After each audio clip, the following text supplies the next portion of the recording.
اعوذ باللہ من الشیطان الرجیم، بسم اللہ الرحمن الرحیم۔ بہت ہی عزیز بچیوں اور میری بہنوں، السلام علیکم۔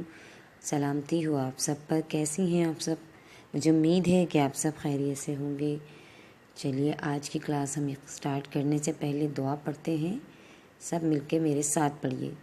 اللہم اجعل القرآن ربیع قلبی ونور صدری وجلاء حزنی وذہاب ہمی وغمی۔ اے اللہ، قرآن کو میرے دل کی بہار، میرے سینے کا نور، میری پریشانیوں کی دوری اور میرے رنج و غم کا مداوع بنا دیجیے۔ آج جو چیز ہم پڑھیں گے وہ ہے عزیز بچیوں، حقوق قرآن۔ حق کہتے ہیں اس چیز کو جو ہمیں ہر حال میں دینا ہوتا ہے، اور قرآن جو ہے وہ اصل میں حق ہے۔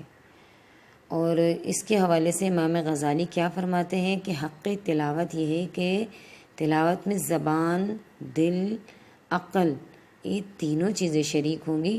بس زبان کا حصہ حروف کی، عقل کا حصہ معنی و مطالب کی تفسیر، اور دل کا حصہ اطاعت اور نصیحت پذیری کرے گا۔ یعنی کہ اس سے ہمیں پتہ چلا کہ تلاوت کے حق ہیں کہ اس میں زبان، عقل اور دین تینوں چیزیں شامل ہوں گی۔ پھر آپ صلی اللہ علیہ وسلم خود فرما رہے ہیں کہ بلغوا انی ولو آیا۔ یہ جو ہم پڑھ رہے ہیں، کیوں پڑھ رہے ہیں؟ اس کی وجہ کیا ہے پڑھنے کی، سمجھنے کی، سیکھنے کی؟ صرف اپنے لیے نہیں، بلکہ آپ صلی اللہ علیہ وسلم کہہ رہے ہیں بلغوا انی ولو آیا، پہنچا دو میری طرف سے ایک آیت ہی کیوں نہ ہو، تاکہ ہم اسے دوسروں تک پہنچا سکیں۔ اس لیے ہم سیکھ رہے ہیں بچیوں سے۔ اور پھر قرآن مجید کی حفاظت، میں آپ کو پچھلے دفعہ بھی بتا چکی تھی کہ قرآن مجید کتنی محنت سے ہمارے اور آپ تک پہنچا ہے نا۔ تو اس کی حفاظت کی جو ذمہ داری تھی وہ اللہ نے خود لی تھی۔ پھر اس کے بعد قرآن کی حفاظت کا طریقہ کار کیا ہوتا تھا کہ جب قرآن مجید آسمان سے آتا تھا تو وہی آتے ہی آپ صلی اللہ علیہ وسلم حفظ کر لیتے تھے، اور نمازوں میں 5 وقت اس کو قرأت کرتے تھے، اور بالآخر سارا قرآن حفظ ہو گیا۔ جب وہی آئی تو اس وقت دو چیزیں حضرت جبرائیل علیہ السلام کو سکھا گئے تھے۔ نمبر 1 وضو، اور دوسری آگے اللہ کے جھکنا۔ بچیوں، جب یہ دونوں چیزیں آپ صلی اللہ علیہ وسلم کو سکھائی گئیں تو وضو آپ صلی اللہ علیہ وسلم کرنے کے بعد جیسی پہلی وحی آئی، آپ صلی اللہ علیہ وسلم نے اسے حفظ کر لیا اور اس کو اللہ کے آگے جھکے اور نماز میں قرأت کر لی۔ پھر اسی طرح سے دیگر جو ہماری صورتیں، ان کا بھی یہی حال رہا، جیسے ہی وہ آتی آسمان سے وحی کے ذریعے، ویسے ہی آپ صلی اللہ علیہ وسلم وضو کر کے نماز میں اس کو قرأت کرتے۔ اور پھر ہم دیکھیں کہ حفاظت قرآن جو تھی وہ اللہ کے نبی کریم صلی اللہ علیہ وسلم کے عہد میں ہی ہو گئی تھی۔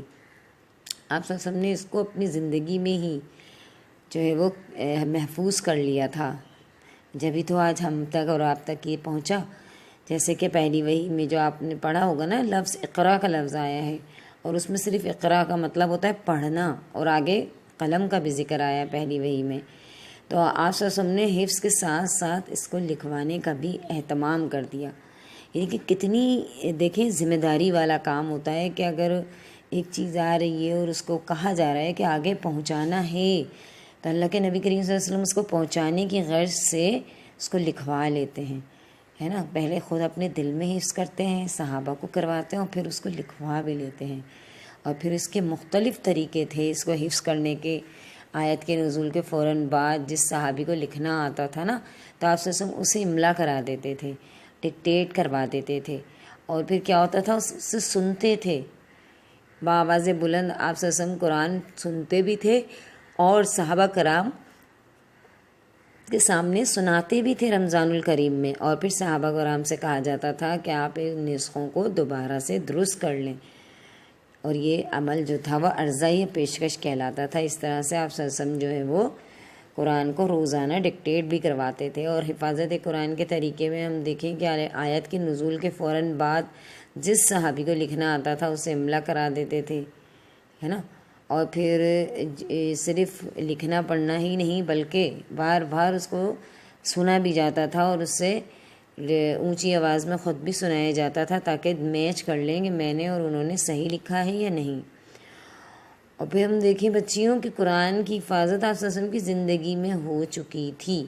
کوئی یہ نہیں کہہ سکتا کہ قرآن میں کوئی مسٹیک ہے، زبر زیر کی یا غلطی ہے، کیوں نہیں ہوئی؟ کیونکہ آپ صلی اللہ علیہ وسلم کی نے وہیں پہ اس کی مسٹیک ہونے ہی نہیں دی۔ آپ صلی اللہ علیہ وسلم کی حیات مبارکہ کے آخری سال ہم دیکھیں رمضان میں 2 دفعہ آپ صلی اللہ علیہ وسلم نے قرآن مجید سنا دیا تاکہ صحابہ کرام لکھے ہوئے نسخوں میں جو غلطی آئے اسے درست کر لیں، ایک حفظ کے ذریعے سے اور دوسری لکھے ہوئے نسخوں کے ذریعے سے قرآن مجید کی حفاظت ہوتی چلی گئی، اور اس طرح سے وقتاً فوقتاً قرآن مجید آج ہم تک اور آپ تک جو پہنچا وہ آپ صلی اللہ علیہ وسلم کی محنتوں کے ساتھ، آپ صلی اللہ علیہ وسلم نے جو محنتیں کی اس کے بعد ہی قرآن آج ہم تک پہنچا۔ پھر ہم دیکھیں کہ خلافت راشدہ میں اس کی کس طرح سے حفاظت ہوئی۔ اللہ کے رسول صلی اللہ علیہ وسلم نے تو کی، لیکن ان کے صحابی بھی کم نہیں تھے، انہوں نے بھی اتنی محنتیں کی، ہے نا۔ مختلف جگہوں پر قرآن تھا، اوراق میں لکھا ہوا تھا، نسخوں میں تھا، لیکن وہ جگہ جگہ لکھا ہی تھا نا، نسخے میں موجود نہیں تھا، ایک مکمل ایک کتاب نہیں تھی۔ تو کیا ہوا، اس وقت ایک جنگ ہوئی تھی، جنگ یمامہ، تو اس وقت بہت سارے حفاظ جو تھے وہ شہید ہو گئے تھے، اور اچھی خاصی تعداد حفاظ کی چلی گئی تھی اس دنیا سے۔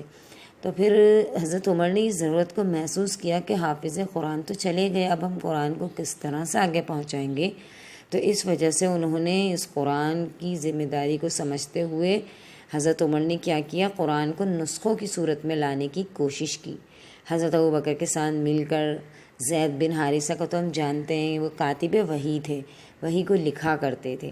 تو حضرت ابوبکر نے یہ ذمہ داری دیگر صحابہ کی مدد سے اس کام کو کروایا، اور ابوبکر نے تمام صحابہ کو اعلان کروا دیا کہ جس کے پاس جو بھی نسخے ہیں وہ سب لے کر آ جائیں، اور جس نے نسخے جہاں جہاں موجود تھے وہ لا کر ایک جگہ جمع کر دیا۔ اس طرح سے کیا ہوا، قرآن کو نسخوں میں لکھنے کے لیے جو نسخے کا جو جمع کرنے کا کام ہوا، یہ سارے کام جو ہیں وہ بڑی محنت سے ہوئے، اور زید بن ثابت نے اپنے ہاتھوں سے قرآن مجید کو لکھنا شروع کیا، اور ایک نسخے کی شکل میں آج ہمارے پاس تو ایک کتاب ہے نا، ہمارے پاس تو ایک قرآن ہے، ٹھیک ہے۔ تو اس طرح سے یہ جو چیزیں ہمارے پاس موجود ہیں، تو پیاری بچیوں یہ تو ہمارے پاس آسانی سے نہیں آئی ہیں، ہمارے پاس اس بڑی محنت ہوئی، پھر ہمارے پاس اس کو اللہ پاک کے حکم سے یہ جمع ہوئی۔ پھر ہم دیکھیں تدوین قرآن جو تھی وہ کہاں پہلے قرآن کہاں لکھا ہوا تھا، لکڑی پر، ہے نا، لکڑی پر لکھے گئے نسخے تھے، چمڑے پر لکھی ہوئی آیات تھیں، جانوروں کی کھال تھیں، درختوں کی چھال تھی، کپڑے پر، یہ ساری جگہ قرآن مجید لکھا گیا تھا، اور اس کام کو تدوین قرآن کہا گیا۔ یعنی کہ یہی طریقہ کار تھا کہ قرآن کو مختلف جگہوں سے لے کر اس کو ایک جگہ جمع کیا جائے، تو اس کام کو تدوین قرآن کہا جاتا ہے۔ پھر ہم دیکھیں کہ کپڑے پر، درختوں کی چھال پر، اس وقت کاغذ بھی نہیں تھا نا، تو یہ ساری چیزیں اس وقت یوز کی جاتی تھی قرآن مجید کا۔ اب آپ سوچئے کہ کتنا محنت کا کام ہوگا جو یہ سارا مل کر انہوں نے کیا صحابہ نے۔ پھر ہم حضرت زید بن حارثہ جو تھی وہ انہوں نے کیا کیا، قرآن کی نقلیں تیار کی اللہ کے حکم سے، اللہ تعالیٰ کے حکم سے۔ آپ صلی اللہ علیہ وسلم نے ان کو یہ کہا کہ آپ جو ہیں وہ تمام قرآن جو نسخے کی صورت میں آ گیا، اب ان کی بے شمار نقلیں تیار کریں، اس کو پرنٹنگ کا کام کروایا گیا ہے نا۔ پھر ان نسخوں کو باری باری نمازیوں کے سامنے بلند آواز سے پڑھایا بھی گیا، تاکہ معیاری نسخے ہونے کے بعد حضرت عثمان نے تمام انفرادی نسخے تلف کر دیے، یعنی کہ جہاں جہاں کہیں قرآن لکھا ہوا تھا نا، چمڑے پر، کاغذ پر، پتوں پر، ان کو تلف کر دیا تاکہ کوئی اختلاف نہ ہو۔ پھر اس کے بعد ایک اور کام کیا گیا، وہ تھا تلاوت قرآن میں آسانی پیدا کرنے والے اقدامات۔ اب وہ دیکھیں کس طرح سے ہوا۔ پہلے تو عربی زبان کے لوگ تھے، عربوں میں تو عربی بولی جاتی تھی، تو اس وقت کوئی مشکل نہیں تھا، تو آسانی سے قرآن مجید پڑھ لیتے تھے۔ لیکن ہماری اور آپ کی تو زبان عربی نہیں ہے نا، تو ہمیں زبر زیر پیش لگانا یہ سب مشکل ہوا۔ تو عربی دان نے ایک کام یہ بھی کیا کہ اس میں مختلف چیزوں پر مختلف کام کر کے قرآن کو آسان کر دیا۔ اس میں رموز اوقاف لگا دیے، منزلیں اور پارے، رکوع، مکی و مدنی صورتیں، شان نزول وغیرہ۔ اب ہم دیکھیں کہ رموز اوقاف کیا ہیں، کوئی جانتا ہے؟ رموز اوقاف تلاوت اور تجوید کی سہولت کے لیے وہ اشارات ہوتے ہیں جس سے ہمیں پتہ چلے کہ کہاں رکنا ہے، کہاں سانس لینی ہے، کہاں سانس توڑنی ہے۔ جیسے لا کا اشارہ آ جاتا ہے، میم کا اشارہ آتا ہے نا، سکتہ آ جاتا ہے، طا، مد وغیرہ وغیرہ۔ یہ وہ نشانات ہیں یا اشارات ہیں جس کی مدد سے ہمیں قرآن کو پڑھنے میں آسانی ہو جاتی ہے، اور ہم جو ہیں وہ یہ کام بھی پیاری بچیوں صحابہ ہی نے کیا، یعنی کہ اتنی محنتوں کے بعد یہ قرآن ہم تک اور آپ تک پہنچا کہ انہوں نے یہ ساری محنتیں کی، اور یہ سب کچھ کرنے کے بعد آج قرآن ہمارے لیے آسان ہو گیا۔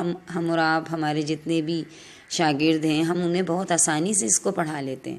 پھر دوسری چیز جو پوائنٹ ہے وہ منزل و پارے، یہ بھی اس وقت کے لوگوں نے، صحابہ کرام نے اسی ضرورت کو محسوس کرا تو اللہ کے حکم سے یہ کام بھی انہوں نے کیا، یعنی کہ وہ تو روزانہ ہی تلاوت کرتے تھے نا صحابہ کرام، کوئی دن ضائع نہیں ہوتا تھا کہ وہ تلاوت نہ کرے اچھا خاصا پارا، تو اس کی وجہ سے وہ ایک جگہ نشانی لگا دیتے تھے اور اس کو منزل کہا جاتا تھا۔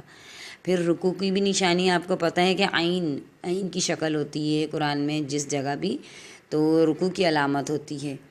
قرآن میں جہاں کہیں ایک سلسلہ کلام ختم ہوتا ہے، دوسرا شروع ہوتا ہے، تو وہاں یہ عین کی علامت لگا دی جاتی ہے آسانی کے لیے۔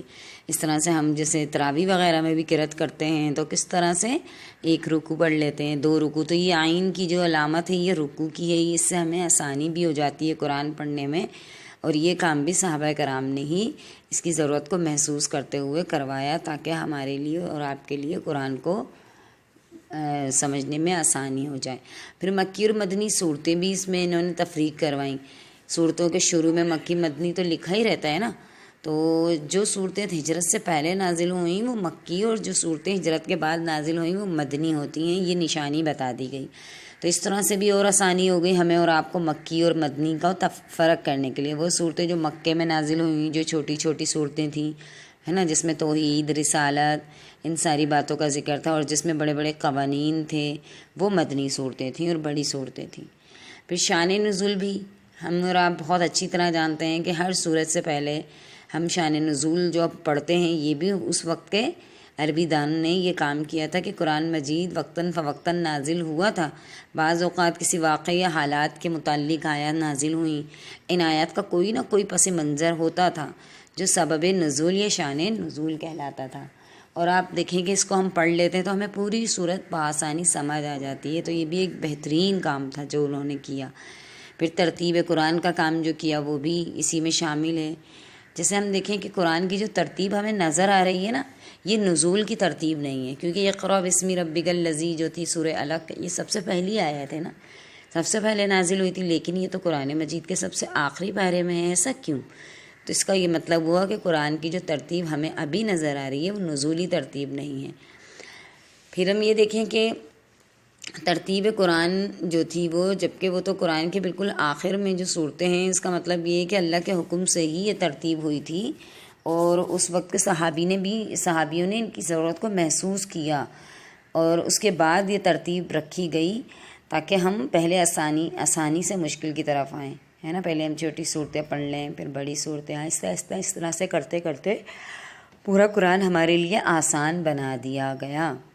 اور پھر تدریج قرآن رسول اکرم صلی اللہ علیہ وسلم پر تمام قرآن ایک دفعہ نازل نہیں ہوا، اس کی کیا وجہ تھی، ہے نا، کیونکہ اگر قرآن ایک مرتبہ نازل ہو جاتا تو تمام احکامات کی پابندی کیا ہوتی، ٹف عمل کرنا ہے بھائی، لیکن ایسا نہیں ہوا، مسلمانوں پر یہ چیزیں آہستہ آہستہ عائد ہوئیں تاکہ پہلے چھوٹے قوانین پر عمل کر لیں، پھر بڑے، پھر اس سے بڑے، اس طرح کرتے کرتے یہ کام ہمارے لیے ہی کیا گیا۔ پھر مکی و مدنی صورتوں کا فرق بتا دیا گیا نا، جیسے کہ میں پہلے بتا چکی ہوں کہ وہ صورتیں جو ہجرت سے پہلے نازل ہوئیں وہ مکی تھیں، اور جو ہجرت کے بعد وہ مدنی صورتیں کہلائیں۔ تو اس طرح سے یہ جو ہے وہ رموز اوقاف میں یہ ساری پوائنٹس ہمیں ملتے ہیں۔ اور بہت عزیز بچیوں، آپ سب نے میرا لیکچر آج کا سنا، یقیناً آپ کی سمجھ میں